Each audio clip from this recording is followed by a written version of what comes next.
Hey, boys and girls, today we are going to be reading chapter 12 of Poppy. What Poppy Learns. Don't stab me! Poppy cried through chattering teeth. Don't kill me! Earth blinked. What? He said. Poppy staggered forward, fell to her knees, held up her paws, and bowed her head. Don't eat me, she implored. What the last lips are you talking about? Earth asked with genuine bewilderment. Poppy gazed up tearfully. If you're going to kill me, do it quickly. Just don't torture me, please.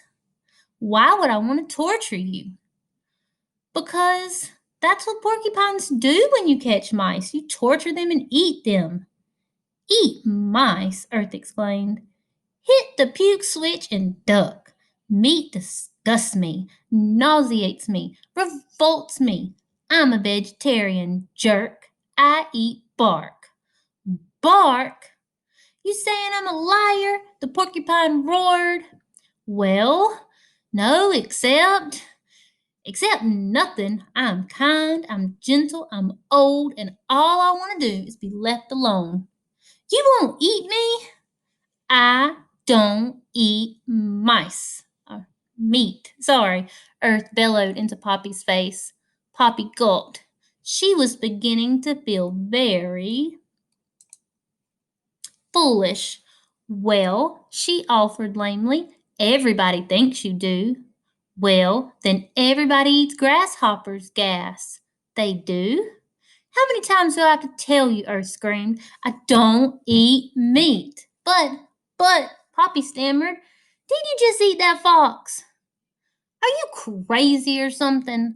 All I did was swat him with my tail, which is what I do when creatures get fresh with me. What about shooting your quills? Poppy asked. Or stabbing with them?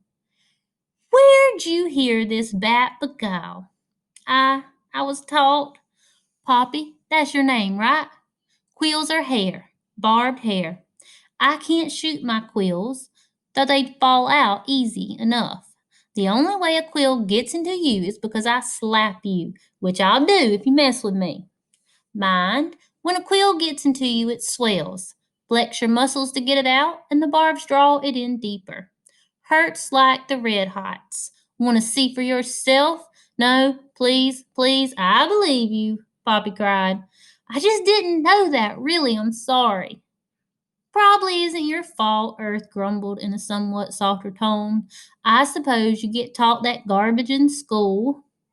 We go to school at home, Poppy explained. Lectures and tests.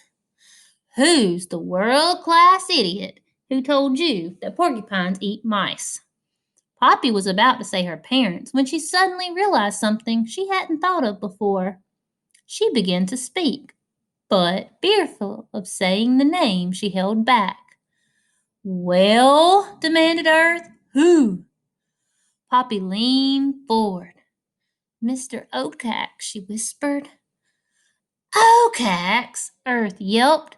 The great horned owl. Him? Poppy nodded. He told my parents and they told us. Oakax, Earth said, and he began to laugh. What's so funny? Demanded Poppy. Let me get this straight, Earth said. Oakax told your folks that porcupines eat mice.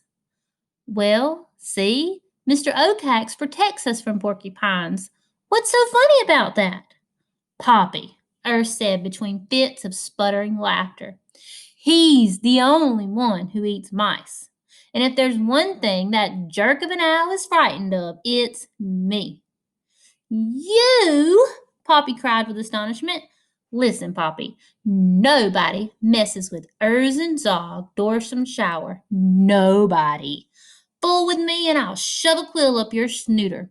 The only thing the old owl wants is to protect himself. Why, he wouldn't get within a log's length of me. I may be old and fat, have a foul mouth and smell, but I can shake my tail and put it in his face. Yours too. Want to see? No, Poppy replied quickly. I believe you, Earth. I really do. Protects you from porcupines, Earth said with a sneer. Frog flip. But if you believe that, what the worm water are you doing here? I was trying to get to Newhouse, Poppy explained. And honest, that box did chase me, Earth snorted. But you said Okax told you to be scared of me, is that right? Poppy nodded. Poppy, Earth said, running in here was smart. It was? Sure. The truth is, you could walk by the side of a lake with no place to hide if I were there. That jerk of an owl would do no more than look at you. Really? Poppy said, feeling a great sense of relief. If there's one thing I like, beside being fat, sassy, and prickly to the touch, it's going where no one wants me to go. Fact is, I'm one of the few creatures in Dim Wood who can protect you. I bet that's the reason he says all those earwig juice about me. As for Newhouse, don't talk to me about going. Just go. I never tell anyone what I want to do. Don't you have any family? Oh, I had parents and a wife for a while. There, we even had kids. Quite a nice bunch. They all wandered off. We all go our own ways. Prickly. Don't you miss them? Poppy asked. I like being alone. If I see a tree I want to climb, I climb it, chew some bark, and then get some sleep. Isn't there anything in the world you love, really love? At the word love, the look on Earth's face turned dreamy. He sighed. Yes, he admitted, there is. Who is it? Not who, Poppy. Salt. I can't get enough of it. I'm mad for it. I'd die for it. It's because of my liver, someone told me. I don't care. I love it. Rock salt, sea salt, sweet salt, any kind of salt. He licked his lips. Don't happen to have any on you, do you? I'm sorry, I don't. You were talking about Newhouse. You have any idea what's there? That's what I need to find out. I'll tell you one thing that's there. What? A chunk of salt as big as me. Humans put it out for deer. Can you believe it?